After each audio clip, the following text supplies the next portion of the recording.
Hello, this is Kristina Lubashenko, a citizen of Ukraine. She's 35 years old, a wonderful girl, and Russia accused this woman in terrorism. What terrible act of terrorism has this woman committed? She actually launched balloons with a white flag into the air in Russia, and she was sentenced to 12 years in prison.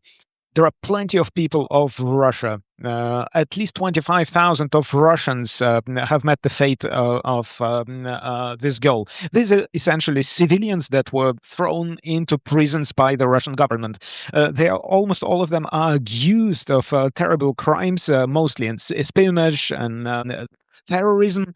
And the most terrible aspect of all this is that quite often these people are tortured.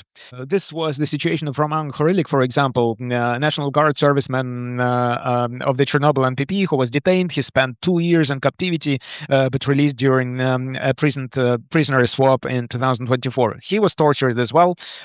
He was denied food, and there's plenty of people like this who need our help. But before we will be able to help them, we need to find them. We need to locate them, and we need to register them at least on our side, on our databases. We are carrying this work. We track letters, we track sentences handed out by Russian courts. We do data mining and do research using keywords to identify those victims.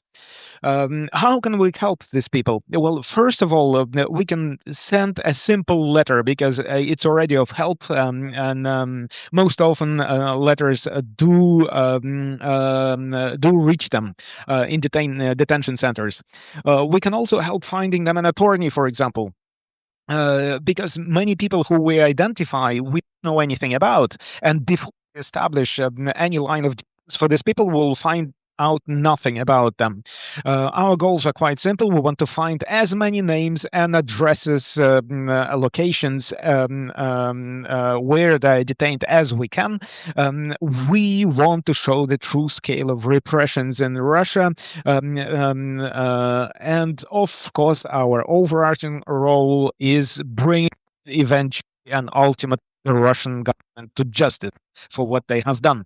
We have been using modern day solutions, artificial intelligence, data collection, data mining, computer analytics.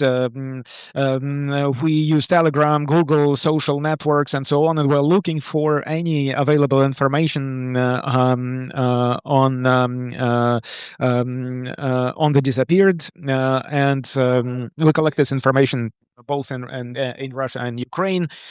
This is extremely important. This is critically important, especially for the relatives of those detained and illegally detained, but it's also important for human rights organizations and journalists because we need to spread and disseminate information about what is going on, information about the prisoners of war. Yeah, at the end of the last year, we published a research or report on our investigations or on our research, and we have uncovered at least 1,000, identified at least 1,000 people who were convicted on the charges of treason. However, there are many Ukrainians who we know nothing about. They have simply disappeared somewhere in the bowels of Russian prisons, and we know nothing about them. This year, we will continue our research work. We will analyze the number of court cases and convictions in Russia. And by mining this information, we hope to identify and uncover as many cases and as many people or lives, if you want, as possible.